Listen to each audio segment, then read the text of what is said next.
What's up guys, Ryan here from Gunner, and today I want to show you guys a very special rifle to me. This was the very first gun I ever bought. I bought it when I was 19 years old, like right at the beginning of 2015, and this is a Daniel Defense.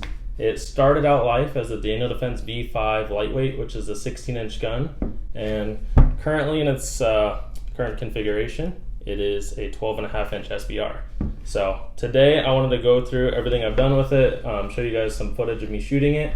And yeah, it's just gonna be like a rifle build breakdown, I guess. But I wanted this to be the very first video in like a series I do where I kind of talk about different rifle setups I have, because one of my main passions with guns and shooting is rifles. They're my favorite to shoot. I like handguns, but I'm definitely a rifle guy at heart, and I think this could be a cool series where I just show off some of my rifles. And yeah, so to get it started, like I said, this started out life as a 16-inch barrel. It was the DDM4 V5 lightweight, so it had a 12-inch quad rail and a 16-inch pencil barrel. Like I said, I bought it when I was 19. When I was 21, I Form 1'd it to turn it into an SBR, and that requires a $200 tax stamp. It only took 15 days. That was back in 2018. It took 15 days from the start of that process to where I got the stamp back. So very fast turnaround time. And yeah, so now it has a 12.5-inch barrel. This is the Daniel Defense factory barrel. They don't sell an upper or a gun that's 12.5 inches, but they sell the barrel, or they did at the time. So I decided to go that route, and because it had a 12-inch quad rail, at the time I thought if I did a 12.5-inch barrel with the 12-inch rail, it would stick out just far enough for me to put a suppressor on there. But what I didn't realize is when you put that barrel in there, it would be like that far into the rail, or just far enough to where I couldn't put my muzzle device to suppress it. So I was a little bummed, but I ended up having to buy their 10-inch rail, and it works out. Like when I suppress this, and I'll show you the suppressor that I run on it, overall it feels very good. I just like that kind of like when it's right up to the suppressor. I think it looks pretty good. But yeah, so factory 12.5-inch Daniel Defense barrel. I'm running a Silencer Co. ASR flash hider on there, and this is for a Silencer Co. Omega suppressor, which I got right here. I'll just put this down. So this was my very first suppressor. I bought it when I was 21 as well, and it just screws right on the end of this and locks. So you might be wondering why it's FDE. I really like flat dark earth stuff. It's just my very first gun was all black. I run this on other guns too though.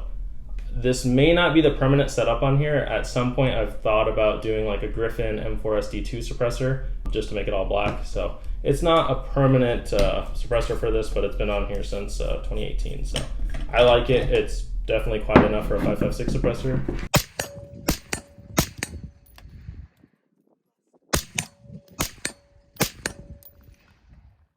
We'll throw this right here. But yeah, so Silencer Co. flash hider, their barrel, their 10-inch rail. So this started out with this rail, which is a 12-inch version.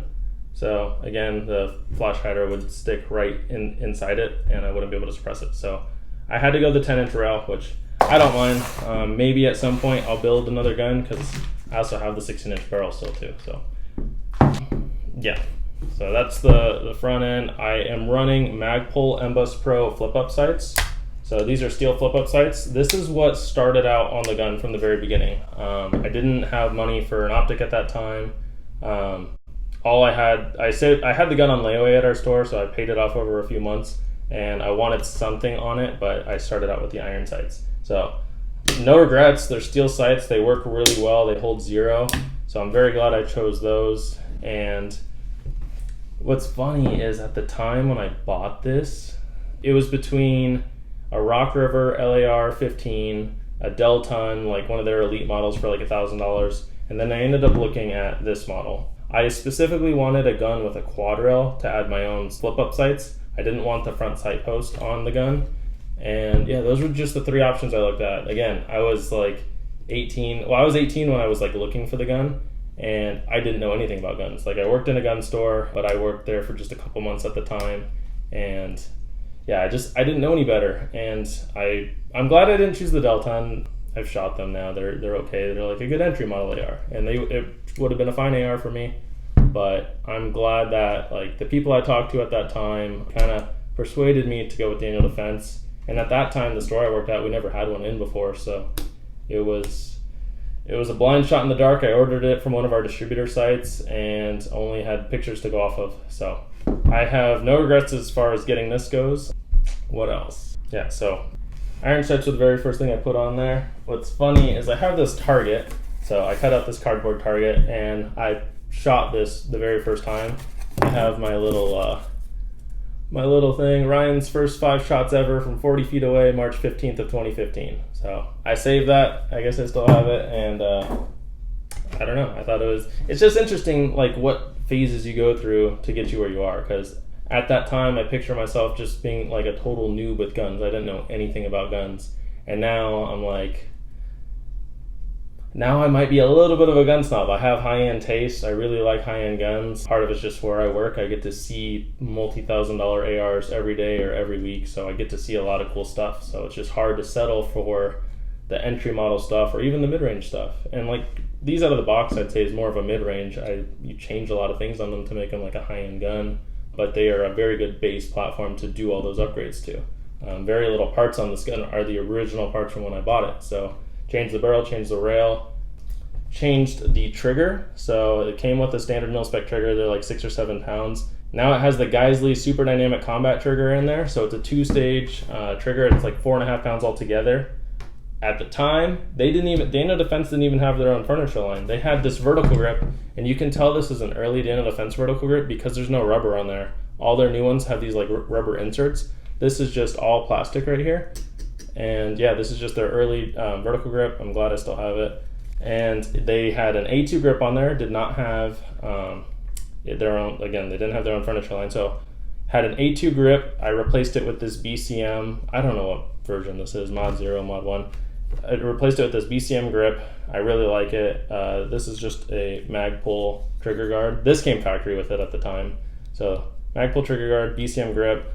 It had a Magpul stock on there, and I eventually just bought a Dana Defense stock because I feel like this is one of the main like things that distinguishes a Dana Defense in like a sea of all black ARs on the wall.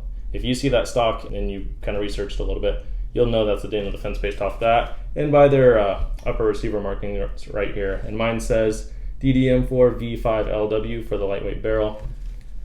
And what else? So I'm running a Surefire Scout Lights, the Dual Fuel Pro 1500 lumen light. It takes the rechargeable battery, which I like. I'm running it on their pressure pad in this Cloud Defense light mount. So this just slides in there and it makes it pretty nice. I like having a pressure pad. This started out with this has gone through different phases of lights, and I'll show some pictures of those.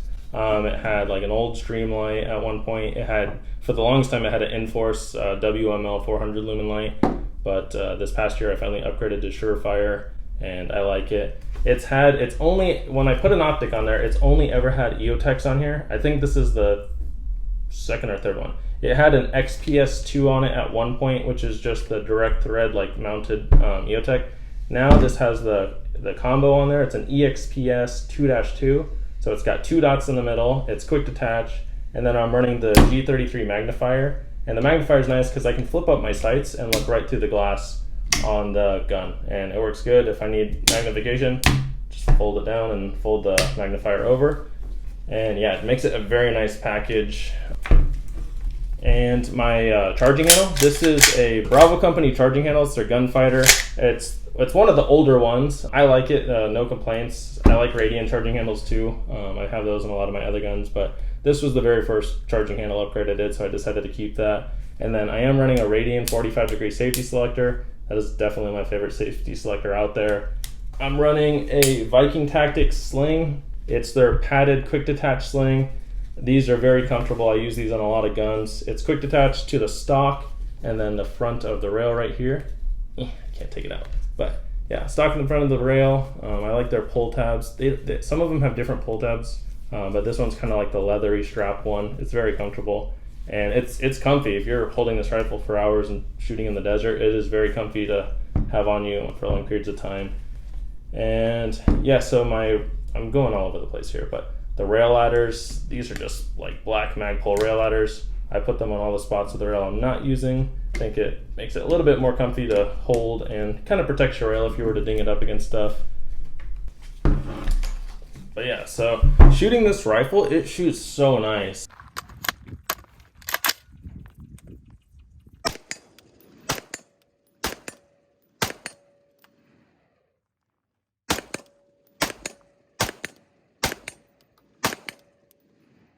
It's like it is like the 12.5-inch barreled guns, they just shoot great.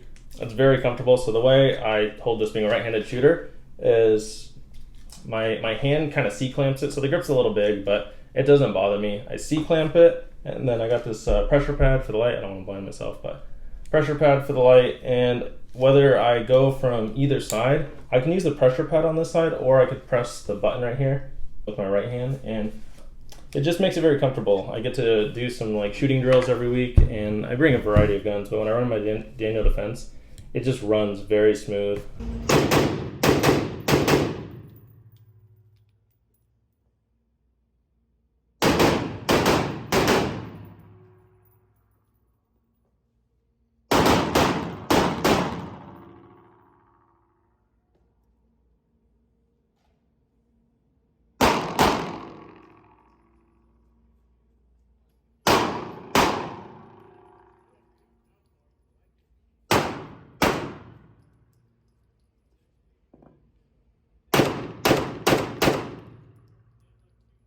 I can't think of any issues I've had with it over the years. I've never, I mean, if it's jammed, it could have been like a one-off thing. Like I don't have any quality issues with this gun. It just runs great.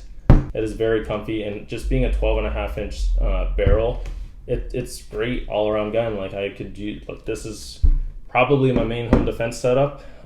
This thing's gone through so many different like changes over the years, and early on I made the rookie mistake of putting one of those fake suppressors on there because I thought it looked cool at the time, and I never shot with it on there, but I did use it for like an early Instagram picture. And speaking of Instagram, this gun was the very first picture I ever posted on Instagram. I think it's part of the reason why I joined Instagram. I'm like, oh, I could post gun stuff. I work in a gun store, and yeah, this was the very first gun I posted on there. And yeah, just it's funny and kind of cool to see like how we change as people and how our guns change over time based off of our experience with them or the things we do. Like I get to do a lot of cool, like, you know, training events and stuff like that. So my guns have kind of been molded around what I do in that sense, and I feel like it's turned out to be a pretty nice build. I like it overall. What I like about running this EOTech and this Surefire light is this works off of one CR123 battery, and this works off of the rechargeable battery, but I could put two CR123s in there. And what I have is in the grip here, I have two CR123 batteries. They're both wrapped in paper towel so it doesn't rattle while I'm shooting, because that would drive me insane. So I got two batteries in there, and then I have one battery in my vertical grip right here. So I have 3 batteries on board this rifle, and it takes 3 batteries to function basically all this stuff. So mainly I would use it for the EOTech itself, but it's kind of nice to have the storage on the gun. You could buy stocks that have battery compartments, but I like running the factory Daniel Defense stock. But yeah, it's just something that you can do to, like, you know, make your rifle more useful to you. And yeah, it doesn't really add much weight. Like this gun, I mean, it doesn't weigh that much. EOTechs are a little heavy, but the gun feels very balanced when you're shooting, and I feel like that's more important than just the weight of it. But yeah, it's just, I love this gun so much. I could talk about this all day, so hopefully you guys don't mind. What's cool about this older Daniel Defense is this one, the lower receiver is marked M4 carbine. The modern ones, like from 2015 and now, they were all stamped DD-M4. So I think Daniel Defense is on like 3 or 4 different variations of their lower. I think early ones were Savannah, Georgia. This is Black Creek, Georgia, but M4 carbine stamped. I have a couple other Daniel Defenses now that are stamped DD-M4. Their new R3 series that just came out, those are stamped DD4 carbine. So there's basically 3 models that I'm aware of on their lowers, and then 4 if you count that Savannah, Georgia marked lower. And I don't know why. I guess it's like some people collect Colt ARs, but there's so many different variations of a Colt lower. I have 2 of the different variations of a Daniel Defense lower, so if I can keep on top of it, I won't let it get so far behind, because I could see myself owning more Daniel Defenses. Again, I like setting up different rifles. There's no such thing as too many ARs for me, but I try to do quality. A lot of the parts I buy just used, or, you know, whenever there's deals, didn't build this up overnight. I've been building this since 2015, and again, like, things might change. Like, I might change this can to like a Griffin can or something else just to do an all black suppressor on there. But it's just whenever I have funds or I find good deals, like this could evolve 20 times in the next 10 years. Like, who knows? But so far, I like the setup a lot. And yeah, if you guys want to see something cool, it's like off topic, but still related. Daniel Defense did not come with their own magazine at that time. It was like a Magpul mag. But at SHOT Show one year, I got Marty Daniel and Eva Shockey to sign this mag. Eva Shockey, I haven't really seen her with the company that much anymore, but she was like their like poster girl for like hunting and stuff like that. But that year at SHOT Show, they both signed this magazine for me, and I think it looks pretty sick in the gun. I've never shot the gun with it in it, but if I did like a dedicated shooting video for you guys, I would shoot that mag. Like, it doesn't bother me. So everything's a shooter. Nothing's like, even if it's like collectible, I will shoot anything. But I think that's awesome. It was really nice to meet both of them. And yeah, Marty Daniel was a very nice guy. I told him that this rifle was my very first gun ever. And yeah, he was very appreciative of it. And I appreciate that. And yeah, they've been a very easy company to deal with. Like, we were stocking dealers for their rifles at the store I work at for a while. Now we just go through distributors to order, but their customer service is great. A man named Matt that works for them helped me get like the barrel and the rail, and yeah, he was very nice to work with when I was doing the original SBR build. And yeah, I hope you guys enjoy this. I freaking love this rifle, and I hope you enjoy like this type of video. It's the first time I've done something like this. I'm definitely going to do more. I just think this could be a cool like series where I just talk about rifle builds. Let me know what you guys think in the comment. Let me know what your very first gun was, whether you decided to go with like the lower end route and work your way up to the high end league, or if someone convinced you to just go all out and just buy a high end rifle. I'd love to hear it, and I will definitely be reading those. Thank you guys for watching, and stay tuned for the next video.